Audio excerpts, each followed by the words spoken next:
శ్రీ గురుభ్యో నమ. ఓం శ్రీ మహాలక్ష్మియే నమ. ఓం శ్రీ లక్ష్మీ నారాయణాయ నమ. మాఘపురాణము 17వ కథ. వ్యాఖ్యాత మీ రాధమ్మ. ఓం శ్రీ విశ్వమాత డివోషనల్ ఛానల్కు స్వాగతం, సుస్వాగతం. ఆత్మబంధువులకు నమస్కారం. ఈరోజు కథ కప్ప రూపము వదిలిన స్త్రీ తన వృత్తాంతమును చెప్పుట. ఓ మునిశ్రేష్ఠ, నా వృత్తాంతమును తెలియచేయుదును వినుము. నా జన్మస్థానము గోదావరి నదికి సమీపము మందున్న ఒక కుగ్రామము. నా తండ్రి పేరు హరిశర్మ, నా పేరు మంజుల. నన్ను నా తండ్రి కావేరీ తీర్థవాసియగు జ్ఞానానందుడుకు అనేవానికిచ్చి పెండ్లి చేశాను. అతడు దైవభక్తుడు, జ్ఞాని, నిగర్వి.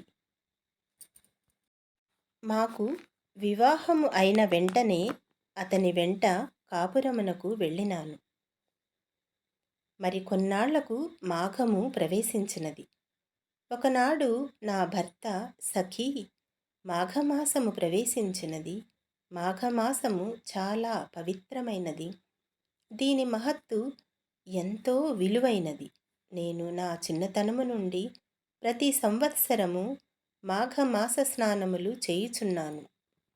నీవు నా భార్యవు కనుక నీవును ఈ మాఘమాసమంతయు ఈ కావేరీ నదిలో స్నానము ఆచరించము. ప్రతిదినము ప్రాతకాలమున నిద్ర నుంచి లేచి కాలకృత్యాలు తీర్చుకొని సమయమునకు తెల్లవారి సూర్యోదయము అవును. సూర్యుడు ఉదయించిన వెంటనే నదికి పొమ్ము. నదిలో స్నానము చేసి రమ్ము.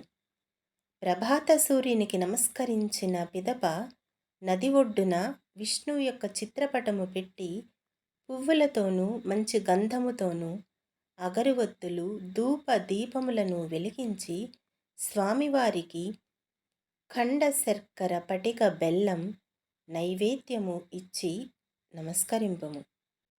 తరువాత తులసి తీర్థములోనికి పుచ్చుకొని ప్రార్థింపుము.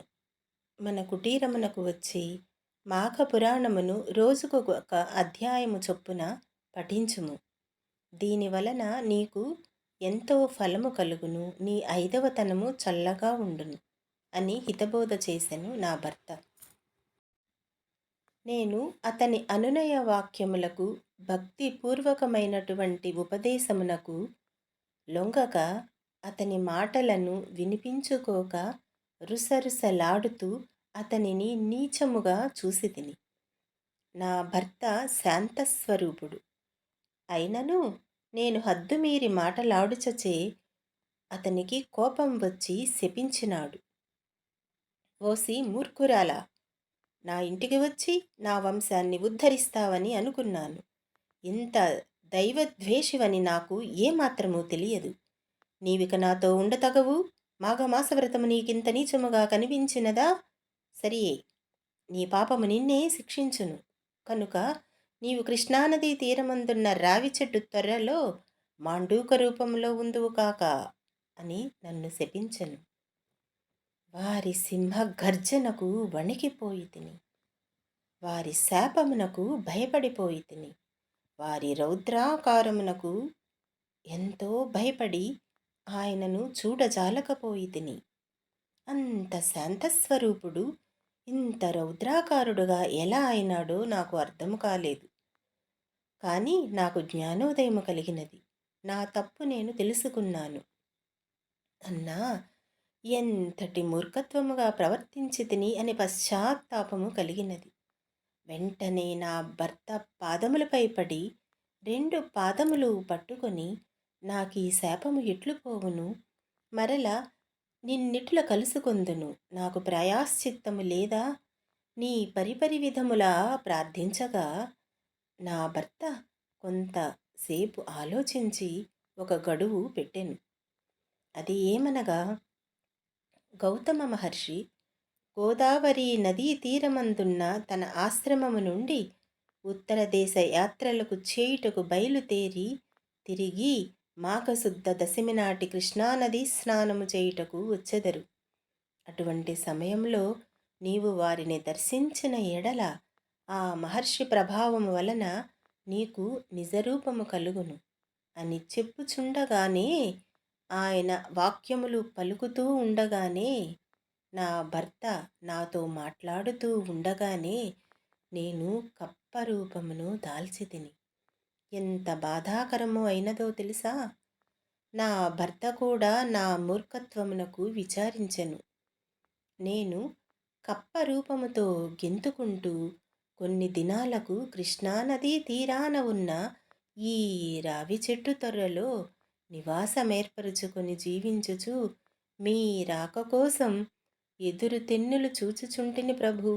ఇది జరిగి ఎంత కాలమైనదో నాకును కూడా తెలియదు అని తన వృత్తాంతమును గౌతమునికి తెలియచేశాను.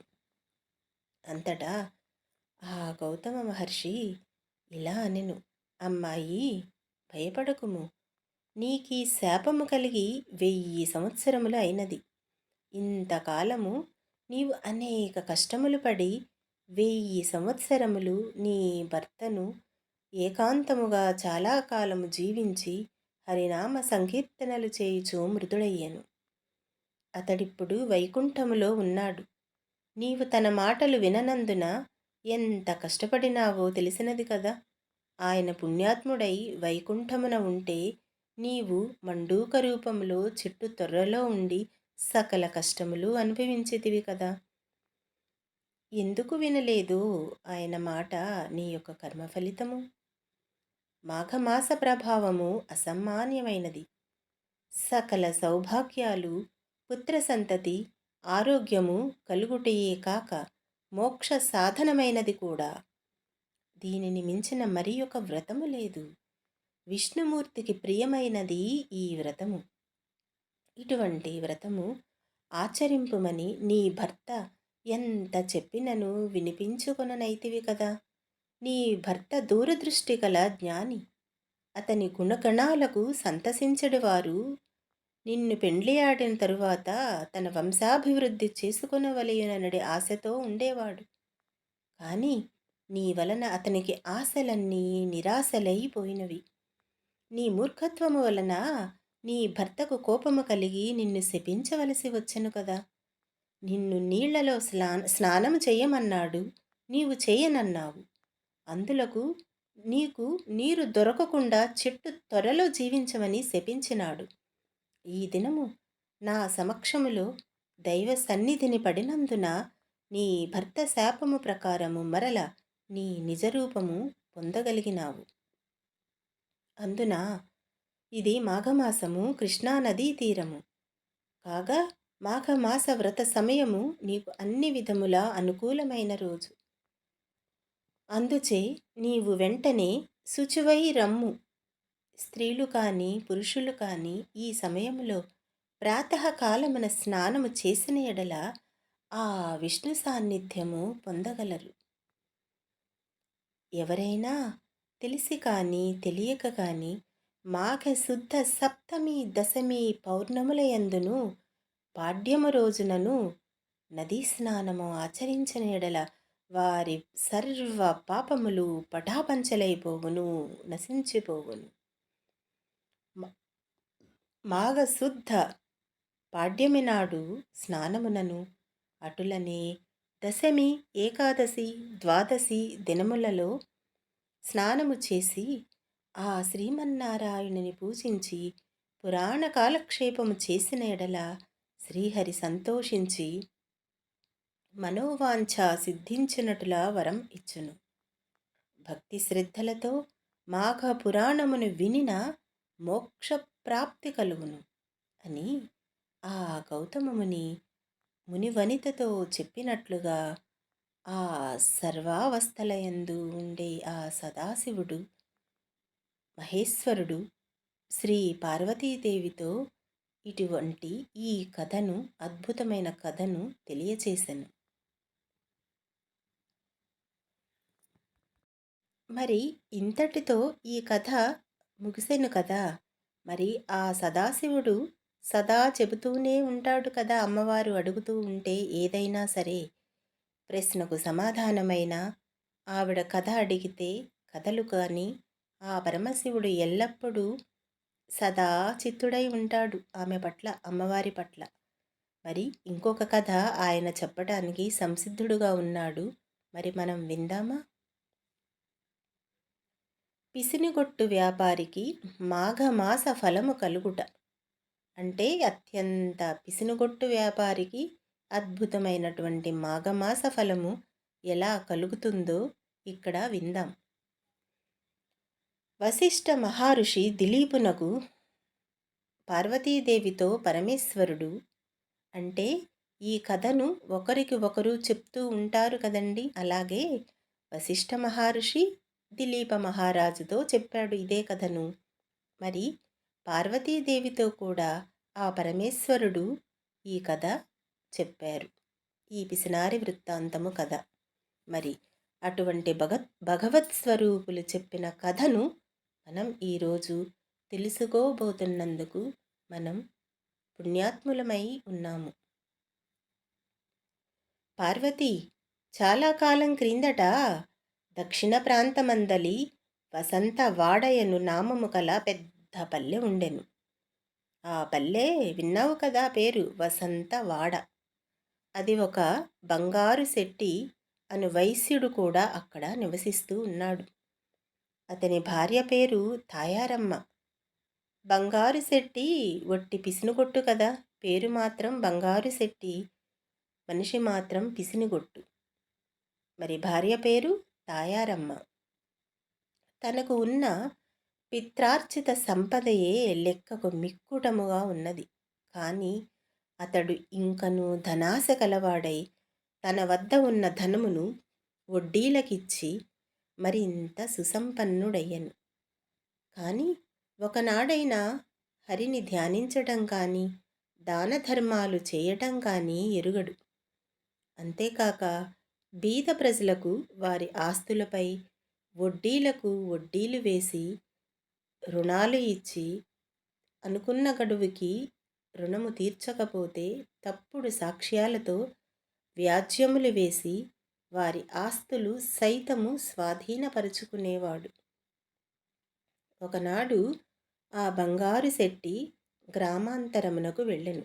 ఆ రోజు సాయంత్రం ఒక ముదుసలి బ్రాహ్మణుడు బంగారు శెట్టి భార్యను చూసి, తల్లి, నేను ముసలివాడను, నా గ్రామము చేరవలసియున్నను, ఇంకను 10 ఆమడలు వెళ్ళవలసి ఉన్నది. ఇప్పుడు చీకటి కాబోతూ ఉన్నది. ఆకాశంలో మేఘాలు ఉరుముతూ ఉన్నాయి. చల్లగాలికి నేను వణికిపోతూ ఉన్నాను. మీ ఇంటి వద్ద ఈ రాత్రి గడువునివ్వండి. నీకు ఇంతైనా పుణ్యముంటుంది తల్లి. నేను సద్బ్రాహ్మణుడను, సదాచార వ్రతుడను. ప్రాతకాలమున మాఘస్నానము చేసి పోదును అంటూ బ్రతిమిలాడెను. తాయారమ్మకు జాలి కలిగెను.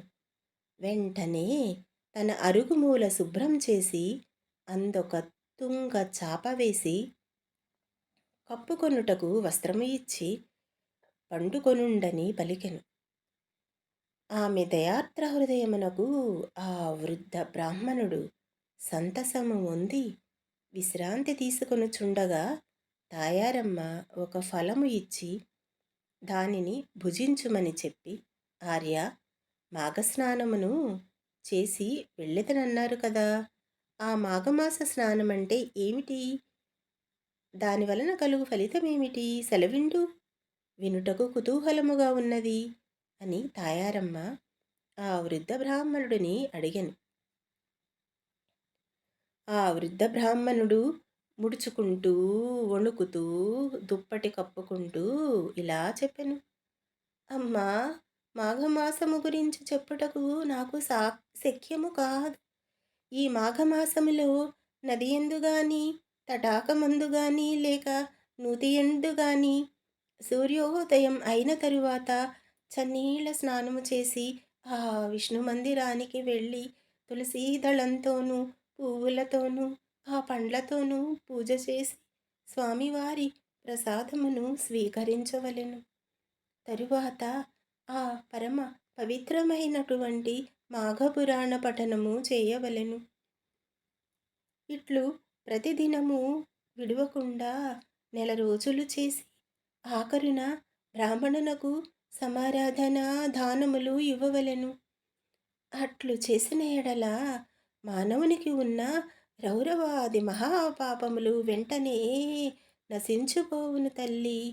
ఒకవేళ ఈ నెల రోజులు చేయలేని వారు నా వంటి వృద్ధులు, రోగులు ఒక్క రోజైనను అనగా ఏకాదశి రోజున కానీ, ద్వాదశి నాడు కానీ, పౌర్ణమి దినమున కానీ పై ప్రకారము చేసినచో సకల పాపములు వైదొలగి సిరి సంపదలు పుత్ర సంతానము కలుగును.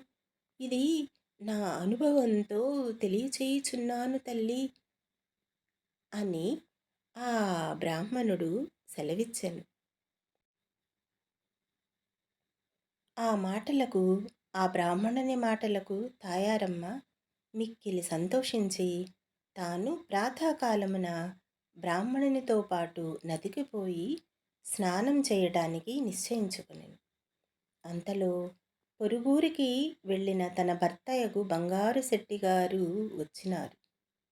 అతడు రాగానే మాఘమాస స్నానం గురించి చెప్పి తాను తెల్లవారుజామున స్నానమునకు పోవిదనని తెలియచేసెను. భార్య చెప్పిన మాటలకు బంగారు శెట్టి కోపం వచ్చి ఒంటి నిండా మంటలు బయలుదేరినట్లుగా పళ్ళు పటపటా కొరికి, ఓసి వెరిదానా, ఎవరు చెప్పినారే నీకీ సంగతి? మాఘమాసమేమిటి, స్నానమేమిటి, వ్రతము దానములేమిటి, నీకేమైనా పిచ్చిపట్టినదా? చాలు చాలు, అధిక ప్రసంగం చేసినచో నోరు నొక్కివేయుదును. డబ్బులు సంపాదించటలో నా పంచప్రాణములు పోవుచున్నవి. ఎవరికి నీ ఒక్క పైసా కూడా వదలకుండా వడ్డీలు వసూలు చేస్తూ కూడబెట్టిన ధనము దానము చేయుదవా? చలిలో చన్నీళ్లు స్నానము చేసి, పూజ చేసి, దానములు చేసి, ఒళ్ళు ఇల్లు గుల్ల చేసి, నెత్తిపైన చెంగు వేసుకొని భిక్షాందేహి అని అనవలసిందే. జాగ్రత్త, వెళ్ళి పడుకో అని భర్త కోపించినాడు. కానీ ఆ రాత్రి తాయారమ్మకు నిద్ర పట్టలేదు. ఎప్పుడు తెల్లవారునా, ఎప్పుడు నదికి వెళ్ళి స్నానము సేతునా అని ఆతృతగా ఉన్నది. కొన్ని ఘడియలకు తెల్లవారినది. తాను కాలకృత్యములు తీర్చుకొని ఇంటికి వచ్చి ఉన్న వృద్ధ బ్రాహ్మణునిచో మొగనికి చెప్పకుండా నదికి పోయి స్నానము చేయుచున్నది. ఈలోగా బంగారు శెట్టి పసిగట్టి ఒక దుడ్డు కర్ర తీసుకొని నదికి పోయి నీళ్లలో దిగి భార్యను కొట్టబోవుచుండగా ఆ ఇద్దరు కొంత తడువు నీళ్లలో పెనుగులాడిరి. అటుల పెనుగులాడుచుండగా ఇద్దరు నీళ్లలో మునగవలసి వచ్చెను. అటుల మునుగుటచే ఇద్దరికి మాఘమాస ఫలము దక్కినది. భార్యను కొట్టి ఇంటికి తీసుకువచ్చినాడు. ఎలా అయితే ఏమండి, ఇద్దరు మాఘమాస స్నానం చేసినారు. కొన్ని సంవత్సరములు జరిగిన తరువాత ఒకనాడు ఇద్దరికి ఒక వ్యాధి సోకినది. మరికొన్ని రోజులకు ఇద్దరు చనిపోవుటచే బంగారు శెట్టిని తీసుకొని పోవుటకు యమభటులు వచ్చి కాలపాసము వేసి తీసుకొని పోవుచుండిరి. తాయారమ్మను తీసుకొని పోవుటకు విష్ణుదూతలు వచ్చి ఆమెను రథముపై ఎక్కించుకొని తీసుకొని పోవుచుండిరి. అప్పుడు తాయారమ్మ యమభటులతో ఇట్లు పలికెను. ఓ యమభటులారా, ఏమిటి అన్యాయము? నన్ను వైకుంఠమునకు తీసుకుపోవుట ఏమిటి? నా భర్తను ఆ యమలోకమునకు తీసుకొని పోవుట ఏమిటి? ఇద్దరము సమానమే కదా అని వారిని ఉద్దేశించి అడుగగా, ఓ యమ్మా, నీవు మాఘమాసములో ఒక దినమున స్నానము చేసితివి. మాఘమాసములో ఒక దినమున స్నానము చేసితివి. అదియు ఆ వృద్ధ బ్రాహ్మణుని వలన విని స్నానము చేయగా నీకు ఈ ఫలము దక్కినది. కానీ నీ భర్త అనేకులను హింసించి అన్యాయంగా ధనార్జన చేసి అనేకుల వద్ద అసత్యములాడి నరకమన్నా భయము లేకుండా, భగవంతునిపై భక్తి లేకుండా వ్యవహరించినందున యమలోకమునకు తీసుకొని పోవుచున్నాము అని యమభటులు పలికారు. ఆమె మరల వారినిట్లు ప్రశ్నించెను. నేను ఒకే ఒక దినమున స్నానము చేసినందున పుణ్యఫలము కలిగినప్పుడు నన్ను కొట్టుచు నాతో నా భర్త కూడా నీట మునిగినాడు కదా! శిక్షించుటలో ఇంత వ్యత్యాసమేల కలిగెను అని ఆ తాయారమ్మ యమభటులను అడుగగా, ఆ యమభటులకు సంశయం కలిగి ఏమియు తోచక చిత్రగుప్తుని వద్దకు వెళ్ళి జరిగిన సంగతి ఆమె వేసిన ప్రశ్నలను తెలియచేశారు. ఇక్కడ చూడండి మన యొక్క స్త్రీ భర్తను ఏ విధంగా చనిపోయినా కానీ ఆయన గురించి ఎలా ఆలోచిస్తోందో ఇక్కడ మనకి తెలుస్తూ ఉన్నది ఈ కథ ద్వారా. చిత్రగుప్తుడును వారి ఇద్దరి పాపముల పుణ్యముల పట్టిక చూడగా ఇద్దరికీ సమానమైన పుణ్యఫలము రాసి ఉన్నది. జరిగిన పొరపాటుకు చిత్రగుప్తుడు విచారించి బంగారు శెట్టిని కూడా వైకుంఠమునకు తీసుకొని రమ్మని విష్ణుదూతలతో చెప్పెను.